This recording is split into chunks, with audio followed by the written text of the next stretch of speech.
सोचिए, एक ऐसी जगह जहां ताजी हवा में पाइन की खुशबू घुली हो और कंचनजंगा की निगाहों के नीचे हरे भरे पहाड़ दूर तक फैले हों। सिक्किम और दार्जिलिंग दोनों इस शानदार हिमालयन लैंडस्केप को शेयर करते हैं, जहां लोग ठंडे मौसम, चाय के बागानों और पुराने मठों को देखने आते हैं। दोनों इलाकों में नेपाली भाषा गूंजती है और लोगों का अपनापन जाना पहचाना लगता है। पहली नजर में ये दोनों एक जैसे लगते हैं, हिमालय की यात्रा में एक दूसरे की जगह ले सकते हैं, लेकिन अंदर से इनकी हिस्ट्री और इनकी चाहतें बहुत अलग हैं। सिक्किम कभी एक आजाद किंगडम था, दार्जिलिंग एक जिला जिसे अंग्रेजों के राज ने बनाया और बाद में वेस्ट बंगाल का हिस्सा बन गया। इनके रास्ते एक दूसरे से मिले जरूर हैं, लेकिन कभी एक नहीं हुए। इन जगहों को सही मायने में समझने के लिए हमें सिर्फ नजारों से आगे बढ़कर हिस्ट्री और पहचान की उन अदृश्य लाइनों को समझना होगा। यह अंतर दुनिया की तीसरी सबसे ऊंची चोटी की परछाई में चल रहे इस कॉम्प्लेक्स ह्यूमन ड्रामा को समझने की चाबी है।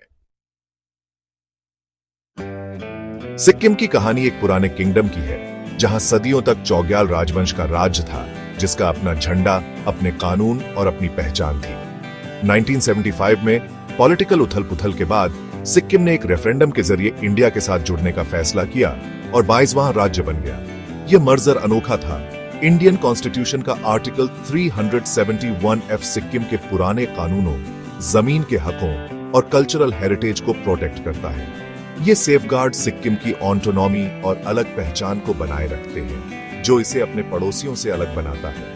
सिक्किम की पहचान उसकी सॉवरेन पास्ट और उस स्पेशल कॉन्स्टिट्यूशनल स्टेटस में है जिसे उसने बातचीत करके हासिल किया।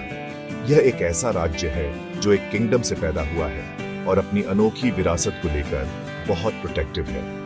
यह हिस्ट्री सिक्किम के मॉडर्न सेंस ऑफ सेल्फ की नींव है।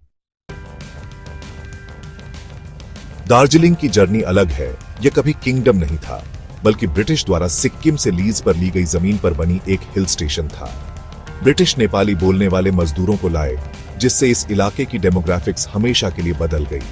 आजादी के बाद दार्जिलिंग वेस्ट बंगाल का एक जिला बन गया, जहां गोरखा मेजॉरिटी को अक्सर हाशिए पर महसूस होता था। अलग थलग महसूस करने की इस भावना ने गोरखालैंड आंदोलन को जन्म दिया।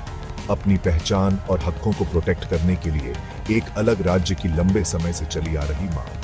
सिक्किम के उलट दार्जिलिंग की कहानी पहचान और सेल्फ डिटर्मिनेशन के लिए संघर्ष की है। जहां सिक्किम ऑटोनॉमी का मजा लेता है, वहीं दार्जिलिंग का फैसला कोलकाता में बहुत दूर से होता है। गोरखालैंड की मांग दार्जिलिंग के पॉलिटिकल लैंडस्केप की पहचान बनी हुई है। सिक्किम अपनी स्थिरता और अनोखे स्टेटस को प्रोटेक्ट करने के लिए दार्जिलिंग की पॉलिटिकल उथल-पुथल से सावधानी से दूरी बनाए रखता है।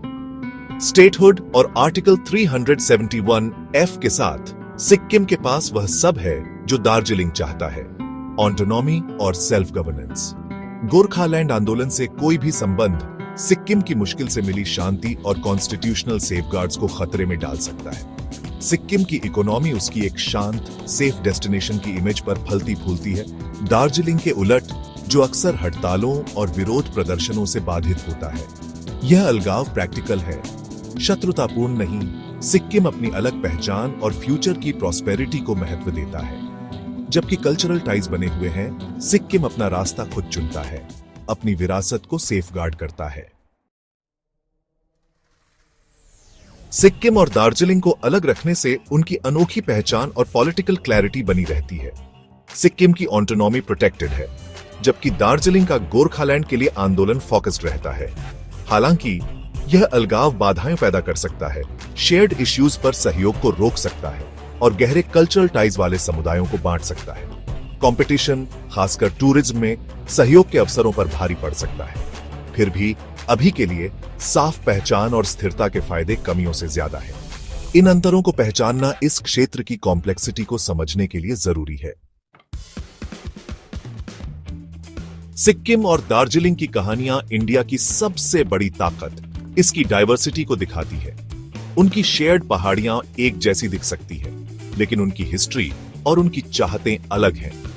सिक्किम की प्रोटेक्टेड ऑटोनॉमी और दार्जिलिंग की पहचान के लिए बेचैन खोज दोनों ही वैलिड इंडियन एक्सपीरियंस हैं। सच्ची एकता इन अंतरों का सम्मान करने से आती है, उन्हें मिटाने से नहीं। जब हम इन हिमालयन पड़ोसियों को देखते हैं, तो आइए सिक्किम की शांति, और दार्जिलिंग के रेसिलियंस की सराहना करें। हर पहाड़ी और घाटी की अपनी कहानी है। एक साथ वे इंडिया की जीवंत टेपेस्ट्री बनाते हैं। ये डाइवर्सिटी कमजोरी नहीं, बल्कि हमारी स्थायी ताकत है।